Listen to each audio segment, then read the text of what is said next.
Well, the Commonwealth Enterprise and Investment Council was set up in 2014. It is the investment, the commercial, the business arm of the Commonwealth and of its member states.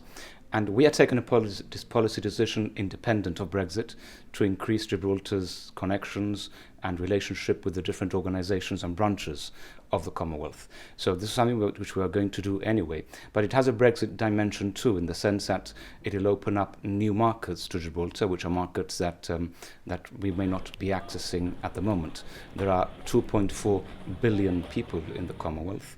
There are 53 member states and over 70 territories and member states. We put them all together. So obviously it provides a huge opportunity for trade and for investment and for business, and that is what this is all about. So what sort of promotional or marketing activities do you foresee happening from this office to forge those ties or potential future trade deals? Well, the Commonwealth Investment Council will open the office themselves. They will designate a country director, and the objective then is to develop the businesses that Gibraltar has and to develop them and make them known in countries of the Commonwealth. Bear in mind there are a number of important conferences that they organise to do with just different aspects, so they may be of interest to financial services organisations, they may be of interest to our online gaming industry as well. So we want to develop all that further within these new markets that they will make available to us. Are you targeting any particular country or any particular sector? I know you mentioned financial services and gaming, but do you have anything specific in mind at this point? Well, there are, let me just say, the membership of the organisation is of public sector entities. The government of Gibraltar is already a strategic partner of the Commonwealth Enterprise and Investment Council, but it's also open to private sector companies and organisations. So when Lord Marland was here, who is the chairman, and Alan Gemmell was here in July, who is the CEO, they held meetings not only with the government and with different branches of the government, for example, economic development, trade, commerce.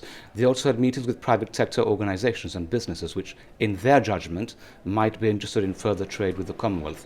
Bear in mind, you're talking about huge markets like India, for example, and there was a considerable amount of interest. And given that there was interest in the meetings that they held in July, they've decided now to open an office here in Gibraltar. So you're saying that the private sector can also get involved and engage with this office as well? Certainly. I think it's not only the government that is going to go out and promote Gibraltar using these new channels and these new contacts. We expect the private sector to take advantage of it and to do so as well. And indeed, as I said, in the meetings that took place in July between Mr. Gemmell and different private sector organisations and companies, there was a considerable amount of interest in taking Gibraltar to the Commonwealth. Well, we've just learned today that the EU has confirmed another Brexit extension until the 31st of January, unless, of course, the UK Parliament agrees a withdrawal agreement before then. How are the constant changes affecting Gibraltar's exit strategy?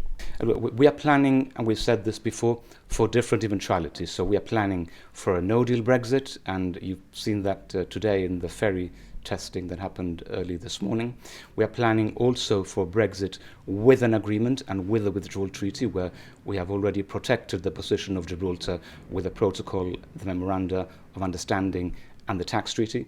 And we are planning also to stay as we are, in the sense that, not leaving the European Union at all. Really, this uncertainty, this does generate a considerable amount of uncertainty, but the reality is that we need to plan for every eventuality, and that's what we're doing.